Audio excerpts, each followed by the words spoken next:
Good evening, and welcome to another edition of the Tom Murphy Show. Tonight, it's a pleasure to have on a longtime friend of the show, Westchester County Clerk Tim Idoni. Tim, how you doing, pal? I'm doing very well, Tom. It's great to see you again. It's good to see you again. It's always good you. to see you. Thank you for taking the time out of your busy schedule. Always a pleasure. There's a lot going on in Westchester this time of year, especially in election year, an odd-numbered election year. First of all, we said Westchester County Clerk. I just want to acquaint people to what the Westchester County Clerk does. What are your responsibilities? Sure. A short rundown? It's a bigger job than people think. I've got about a 65-person crew up there in White Plains. We work right out of the county office building at 110 Dr. Martin Luther King Jr. Boulevard. I am the clerk to the Supreme in the county courts, which means all the documents that come in through the courts have to be funneled through my office, and we do that very efficiently. I'm also in charge of all the land records that get recorded in the county, and we take in, between the two of them, we take in almost 300,000 documents a year. A lot of things to do there. The fun part of the job is I do passports.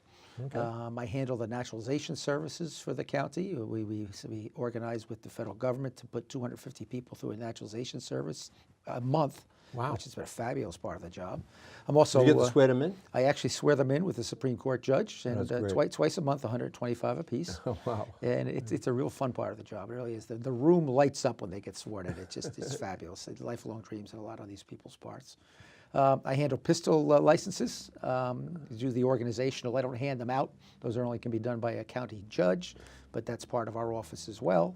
And of course, I handle a lot of the business aspects of licensing and things of that sort for the county of Westchester. And we try to get out, we try to meet the people. We do a lot of advocacy, especially for on ID theft and things of those sorts, to protect people from being ripped off by. Which happens a lot these days. Oh, it's a big problem all across the country. Yeah. It really is, yeah. And it's the kind of job that keeps me going 10 hours a day. There's no doubt about that. Let me ask you, those 300,000 documents that you get, do they get stored in the cloud? Do they get stored actually in paper or both? Yeah, well, it's an interesting story. When I started 11 years ago there were land records, deeds, and mortgages stacked up to the ceiling. There was literally 9 months worth of paper sitting in boxes, and somebody said to me, the complete backlog. And they said to me, what are you going to do about all this paper? So we're going to clean this paper out, and it's never going to happen again because we're going to get rid of paper filings. And they said, what are you talking about? I said, we're going to automate all this. We're going to digitize the documentation. We're going to have the lawyers send it to us, scan the documents in, and send it to us electronically. And this will never happen again. And I'm proud to say that 9 months worth of backlog became no backlog at all. As a matter of fact, if you submit a document to me at 8 o'clock in the morning, there's a chance it could be on in 15 to 30 minutes, as opposed to 9 months. Right. Because we've sped up the system quite a bit. I'd say 3 to 4 hours is about what it takes, because we do usually have stuff all come in at the same time. Right. And you never know if you're going to be first or 40th. But because almost all of us elected officials, you deal with a lot of real estate people and you talk to a lot of real estate agents because they're usually very active in the community. No doubt. And they all sing the praises of the county clerk's office and how it's changed and how it's made their job easier because they're not waiting for titles, and it's just like it's more efficient, and it helps us all with our biggest investment. Yeah. Well, what has really helped the industry is the fact that all these documents are also online. We created something called the Westchester Records Online system, where when I got there were about 26, 27 title searchers there at all times, having to work out of the office because they had to go through paper files to make sure the documents were all in place. Because we've automated all this and it's all on a computer system, I have one guy still operating out of the office. Everybody else is working out of their homes or their offices now because they can access all the documentation they're looking for over the computer system now, which is a real efficiency. It's great for the environment. They don't have to drive up there. They don't have to pay their parking tickets. And exactly. And we don't have to kill all those trees for all that paper. Exactly. Yeah. I know there's been a vast reduction in your tenure. What is this, 12 years now? It's my 12th year, yeah. Congratulations. Thank you. A vast reduction in the personnel. Yeah. When I got there, because of the backlog in the real estate documents, and to my predecessors' credit, and to give them a little bit, to not disparage them, because there was a real estate boom going on in those days. Right. So there was a lot more things going on. However, it was being done in antiquated ways. Right now, the real estate market is pretty steady, but we've reduced our staff from 110 people down to 65. without laying anybody off. You know, I know the unions get a little sticky about laying people off. We have not laid anybody off. Every time I get a vacancy, I reorganize the department, I move work around, and if I cut the job at the end of the year when the new budget is due, I do. And so we're down to 65 people now, which is I'm really, really proud of. And you're working more efficiently. Yeah, so in a humane manner. I mean, I think that's important to people. Truly doing more with less. Exactly. Yeah. Yeah. We all Smaller and talk about smarter, it. I like Yes, to say. yes, You know? yes. Could be a campaign theme. There you go, Smaller and smarter. Yeah. You know, you've run successfully for many elections over the years. You were mayor of New Rochelle for what? 14 years. 14 years. I left in the middle of my 4th term over there, and I'm ending up my 3rd term here. So 1991 was the first time I ran for public office. Okay. And I've been happy enough and lucky enough to survive it over the years. Had some close races, but people generally appreciate what you do. Hard work is always appreciated. Yes, try to and give them hard days competency. back. Yeah. We used to value competency in this country, Tim. Hopefully the voters of Westchester still do. Well, as you know, I am a former village and city manager. I went to graduate school to get a public management degree, a master's degree in public management from New York University. So I was kind of trained to do this going into it. I was a village manager of Ardsley. I was a deputy city manager in New Rochelle, and I even spent a year and a half in the village of Bronxville working for the village administrator over there. So it wasn't just that I was able to get elected. I actually had a background in being able to clean up management problems in different offices that I worked in. So yeah, like a troubleshooter. Yeah.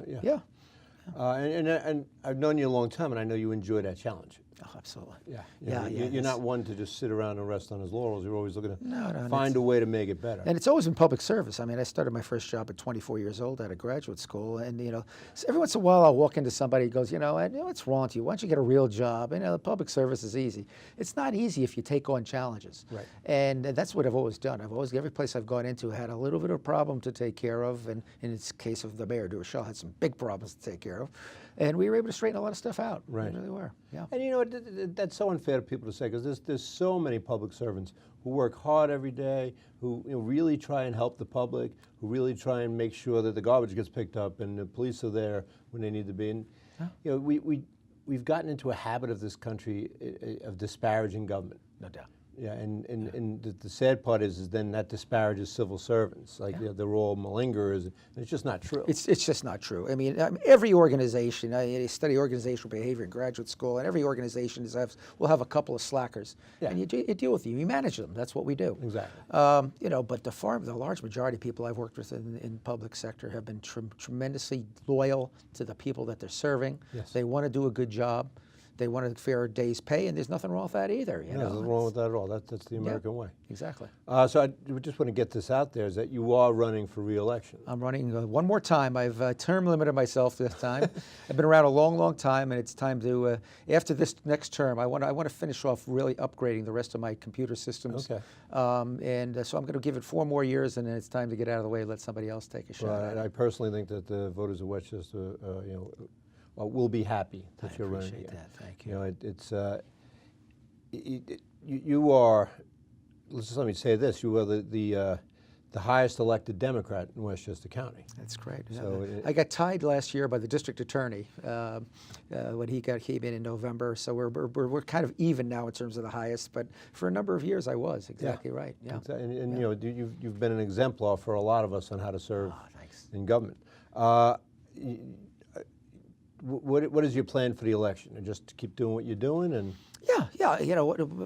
I try not to run negative campaigns. I ran a completely positive campaign the last time I ran. It worked. Everybody thinks you got to throw bombs at your opponent. I prefer to throw my resume and my accomplishments out there and ask people to appreciate what I've done. And it's worked. I mean, people do appreciate it. You've got to do a lot of road work. I get up, and guys like you get up sometimes at 6 o'clock in the morning, meet me at a train station, the Larchmont train station, Mamaroneck train station, and help hand out literature, let people know that you're out there. I mean, my name recognition is probably much higher than my opponents will be since I've been in office for so long. Right. But you still got to let people know you're running that year. People just don't. The county clerks is the sexiest job in the world, especially, and people don't go looking for the county clerk in the newspaper. So you still have to do an active campaign to get people charged up. There are 45 municipalities in Westchester County that you have to counter, and this is a big county when you have to drive around, especially early in the morning, get to those train stations. I think it was Tip O'Neill. told the famous story of the first time he was running for office. And he runs for office in something in Boston. I forget what the position was, and he lost. Yeah. And he passes a lady he knows from the neighborhood, and she's sitting on a stoop. And he said, you know, what's the matter? And he tell her, well, I lost the election. And she said, well, I didn't vote for you. And he goes, well, why didn't you vote for me? You know me your whole life. She said, you never asked me for my vote. There you go. Yeah. Yes, indeed. Yeah. Yeah, You you have to get out there and ask. ask them. You Yep. know, you don't ever want to have a show of arrogance. Arrogance seems to be in play this year, especially at the federal level. Yeah. You can't ever do that, especially at the local level. You got to be a neighbor. You're as much a neighbor and a friend as you are a public servant. And once people get to know you and know that you're being honest about things, that's the way I've operated my entire career. Yeah. You know. Well, you're genuine. You know, Yeah, it comes thank you. across. Thank you. You know, just let's touch on the national a little bit and how that will affect Westchester County. Do you foresee any of the well, we don't know what Trump is really going to do yet because I don't think he knows what he's going to do yet. But Right. do you foresee any of the budgetary talks in Washington hurting Westchester County? Well, sure. I mean, if he succeeds in cutting out community development block grants, for instance, right now it looks like they're safe. You know, as a local official, how important Sure, those things we've can done be a in lot the of work villages. in the village of Mamaroneck with village. Absolutely. community There's a development lot of block grants. sidewalks that have been built in Westchester County over the last 40 years with community development block grants going directly to the villages. Well, the county sometimes has to take their little administrative piece and then it goes out to the locals. If that disappears, we're talking you know, literally tens of millions of dollars over the next 4 years lost to the county. Just you know, things that people in the village of Mamaroneck know and love. The Mamaroneck Avenue streetscape where we buried the wires, that was all community development block grants. The spray ground in Harbor Island Park, it was all community development block grants. Yeah. Stanley Avenue, the new play equipment they got a few years ago, that was all community development block grants. Exactly. Yeah, Exactly. and it's like the little niceties that you can do with your community. Yeah, and between that and now he comes out with his, the president comes out with this tax program where he may be taking certain deductions that are favorable to state residents, New York State residents. Right. If those go by, suddenly Right. your taxes may go up while the rest of the country taxes may go down. And what we're talking about is our ability as New York State residents to deduct our state tax and our Even some local taxes. real estate taxes. Exactly. The yeah. real estate taxes, Yeah. which, you know, in a community like New Rochelle, Mamaroneck, Bedford, you know, could add up to a substantial amount of money. Exactly. He's claiming he's going to keep the real estate taxes, but you know the income taxes deductibility is in jeopardy, and that could be a real hit to Westchester County. It really could. And you know what, the thing about him not releasing his taxes, we don't know how this benefits him. We know that getting rid of the estate tax are going to benefit his children in the tune of billions of dollars. No doubt. No doubt yeah. about it. Yeah. Yeah. The estate Hooray tax for is me. a huge one. Yeah. It's almost incomprehensible, isn't it? You know, Yeah, it really especially is. when you've been in a public payroll making, you know, Yeah. just modest money for the most of the career. you know? Exactly. Exactly. And oh well. Yeah. So you have to go to train stations. Yeah, will you be doing debates with your opponent? Or? Probably. I mean, usually there's always one. The League of Women Voters always holds one, and then there may be a couple of others out there. I'm not going to, snuff those off. I'll go into any debate. I'm proud of what I've accomplished. I know I can stand on my record, and that will be just fine. You got to do a big mail campaign. I like cable TV commercials. Yep. I think they hit a lot of people out there, Yeah. and they're not very expensive, oddly enough. You can do something classy for not as much money. The hardest part about this job is going out and trying to raise the money. Because you gotta do $200,000 for a countywide race just to touch everybody, you know. So Yeah, that's I've never had a big problem raising money. That hasn't been my issue, but But it's hard. It's hard to ask. You know, guys It like stinks. us. You don't want to make that phone call. You know. Barack Obama said in one of his autobiography, he called it begging, and that's exactly what it is. Yeah. It's begging, and Yeah. you hate to have to do it, but unfortunately, it's part of the job. Well, you know what? The little bit of it that I've done, that I've tried to convince myself and put me in a good frame to do it, it's like, I'm not asking for this money for me personally. You know, I'm obviously not spending it on clothes. You're looking sharp tonight, though. Todd. But Come you know on. what I mean? I'm doing this so that I can hopefully help the community. If you believe I can help the community, then I hope you can help me. That's exactly right. Yeah, Yeah, you know, we're not going out and playing golf with this money. No. It's all just to get your message out. It's really what it is. Exactly. Yeah. Exactly. And but you know, it's still, we come from that generation where you didn't want to ask anybody for anything. Exactly right. Yeah. There's a county executive race. There is. There is, and right now we don't know who is going to be the Westchester Democratic nominee. We assume that Rob Astorino's running for re-election, and he's I said think it. we'll find it out in the next week or so. And I think both parties are actually going to zero in on their candidates in the first 10 days of May. So, Yeah.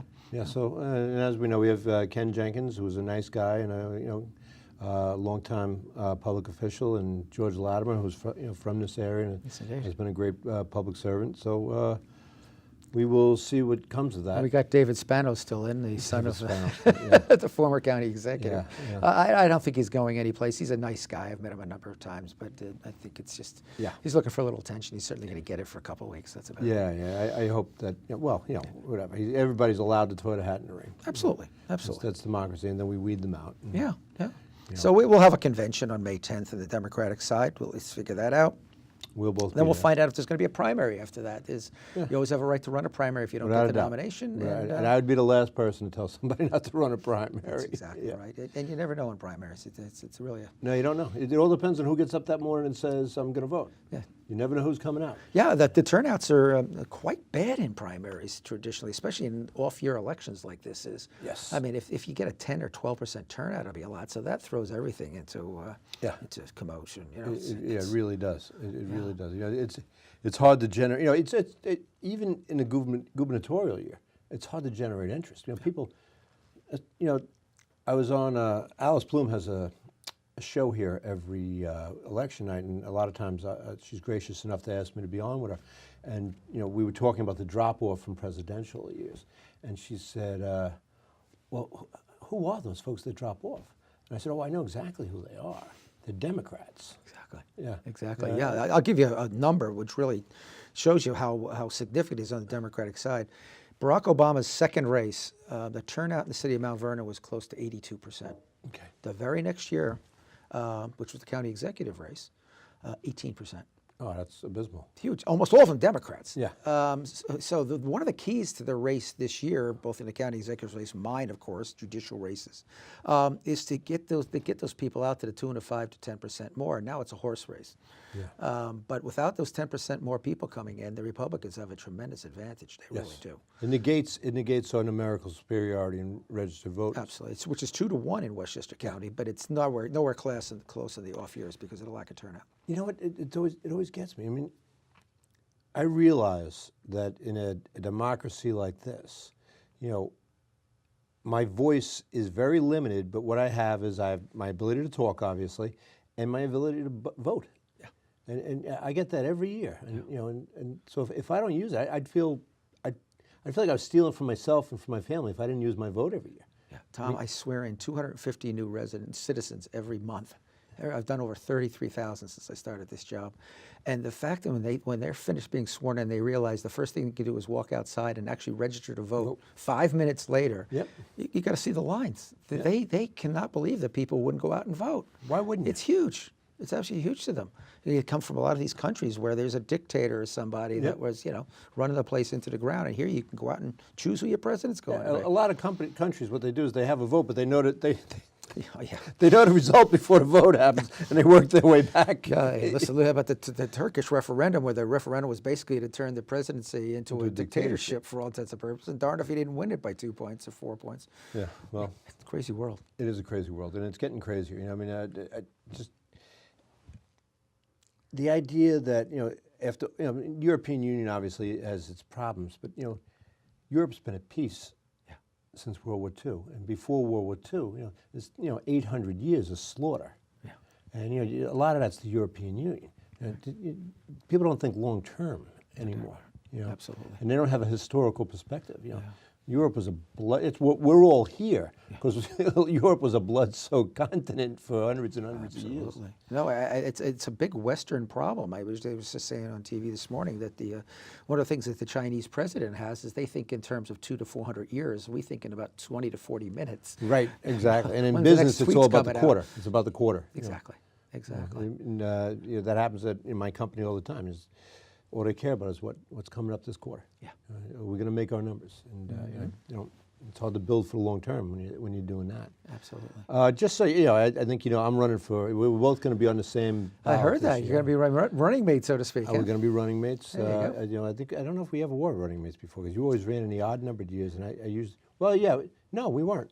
I don't think so. So we'll be hitting train stations together. There you and, go. yeah. Absolutely. Go down to Mamaroneck Ave. You want to come up to Peak School with me at 5 o'clock in the morning? Sure. Get started without me. I'll meet you up. The first train out. I always right? try to get to northern towns early because it gets cold up there. Even it's does much get colder cold than up it does in southern Westchester. Yeah. Right? I think, and the first train out of Peak School is 5 o'clock in the morning. Especially by the Hudson River there. You know, Croton. The wind comes off. Yeah, the wind comes off pretty nasty. Oh yeah, Austin can be brutal because you hit them right at the top of the stairs. It's A little chilly. okay. Yeah. Well, you know what?